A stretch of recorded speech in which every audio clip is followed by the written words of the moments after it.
DJ turn it up, better DJ bring it back. Tell the DJ turn it up, better DJ bring it back. Tell the DJ turn it up, better DJ bring it back. Tell them play that shit again, tell them that you like that. Like DJ turn it up, better DJ bring it back. Tell the DJ turn it up, better DJ bring it back. Tell the DJ turn it up, better DJ bring it back. Tell them play that shit again, tell them turn up the bass.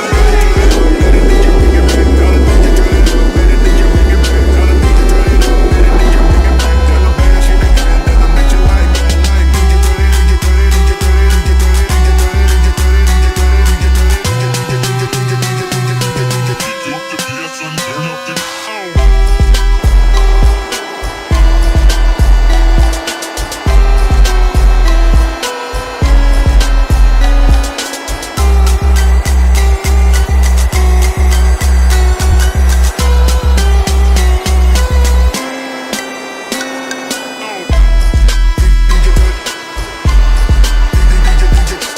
it, DJ turn it, DJ turn it, DJ turn it, DJ turn it, DJ turn it, DJ turn it,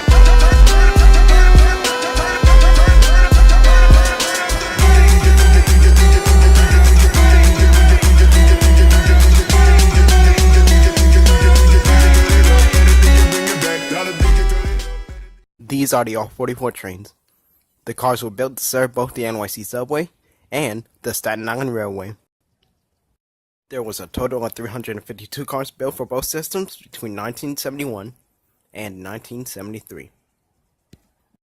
100 to 399 were built for the New York City subway, while 400 to 466 were built for the Staten Island Railway. These trains were originally built as single cars and operated similar to married pairs in order to operate. The R44 saw service on the A, D, E, and F trains on their first days of operation.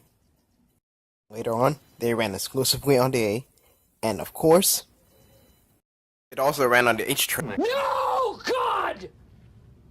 No, God, please, no! No! No! No! We also have the H train, because that's what it's known as internally.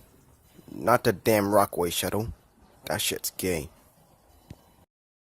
And of course, some also appeared on the C train before it was time for them to retire. And of course, the Staten Island units are still running today, and are expected to retire by 2023. Although they are part of the same class, the R44s on the subway and Staten Island were different in many ways. For example, the subway R44s were eventually renumbered 5202 to 5479. The Staten Island units were not renumbered, but 388 to 399 were sent to the Staten Island Railway to make 388 to 466. You see, the R44s originally had blue stripes on the side, but eventually the subway cars were replaced with gray stripes, and the Staten Island units did not have stripes at all. All R44s originally had rail signs on the side, but the subway R44s were upgraded with LCD in the middle of their lives. The Staten Island R44s did not get the upgrade, and instead the side rail signs were taken off permanently. And of course, the propulsion system was different for both cars. The subway R44s had the Westinghouse traction similar to the R62As.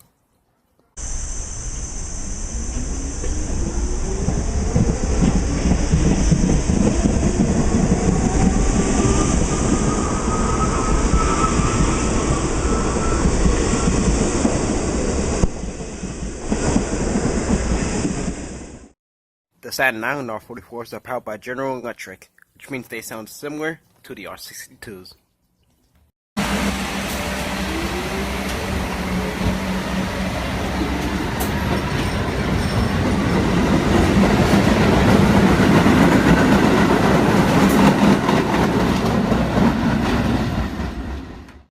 Of course, there's more to explain about the R44s. If I forgot anything, I'll be sure to list it in the description below. The R44s were meant to be a test train for the 2nd Avenue subway, and they were built to 75 feet in order to improve on the former 60-foot orders.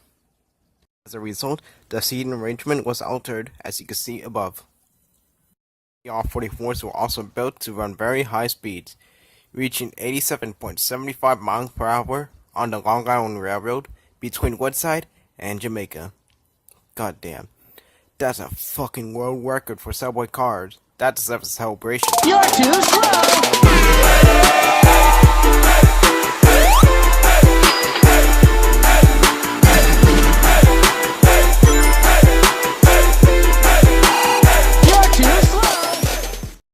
Oh yeah, before I forget, the R44s were the first official subway cars to use two-tone warning for closing doors.